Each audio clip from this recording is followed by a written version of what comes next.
Dito guys, ang lahat ng mga ingredients ko sa lulutong gunso. Red dates. Babat lang natin siya sandali. Tapos alisin natin yung buto. Iwayway lang natin. Tapos ito naman guys, ang dried tangerine peel. Ayan guys, scratch lang natin yung white surface niya kasi medyo mapait yan. Para hindi pumait yung soup. Ayan, pwede natin gasa okay na. Ito guys, ang food syrup. Ayan guys, ipipil lang natin yung kanyang balat. Ayan guys, ang balatan na natin ng fruits. So, ganyan lang po guys ang pag-i-slice ng fruits. So, next po, ang dried coconut po. Ayan po. Ayan guys, nahiwa ka na ng maninipis. Ganyan lang guys, hiwain mo lang maninipis.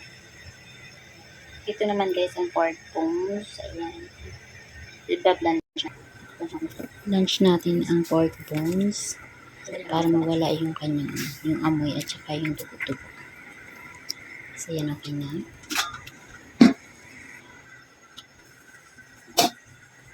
Okay guys, after blanch natin natin.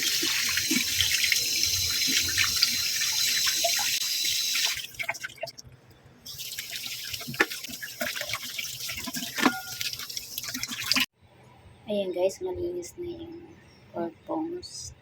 Nahugasan na natin. Next naman itong fish, ipapry natin yan siya. Iniwa ko muna siya guys para mabilis siyang prituin. Madali siyang prituin.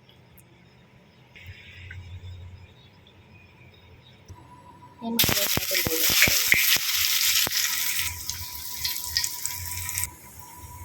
Nilagay tayong luya guys. Luya pa.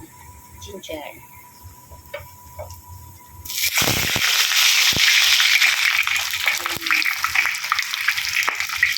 Kaya natin hanggang mag-golden brown. Ayan guys, tapos na natin siyang i-fry. So, ilagay na natin siya sa filter bag.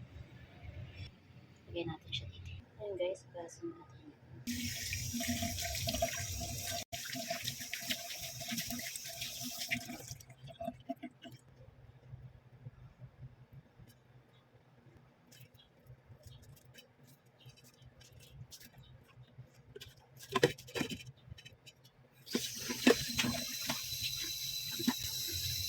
Gasan din natin siya guys. Kasi na yung oil. May-effect yung oil. Kailangan mawala. Ayan guys, after natin hugasan, ilagay natin itong sliced ginger. Sana.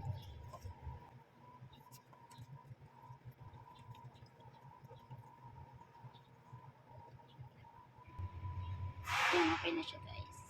Ayan guys, ready to boil na ating tubig, water. So, 16 cups of water ito guys, para sa 10 person. Ibo-boil ko lang siya, hintayin lang natin siyang kumulo, tapos tsaka natin lagay ang lahat ng ingredients. So, let's start.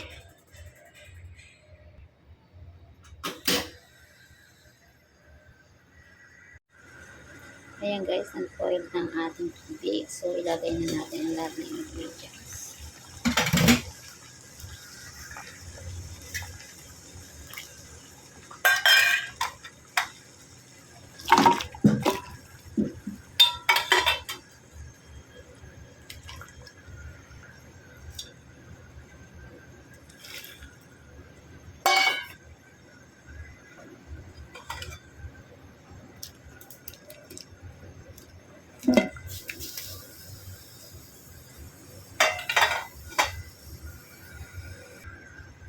So, ayan guys, nilagay na natin.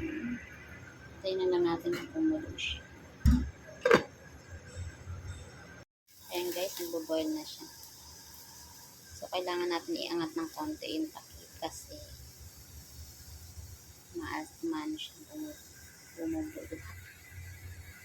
So, ayan guys, i-low fire na natin siya. Medium fire. So, okay na yan siya. Tapos, iangat lang natin ng konti yung takip para hindi siya umawas. Okay na siya guys. Okay na siya. Hintayin lang natin. Boil lang natin siya guys ng 2 hours. Medium fire.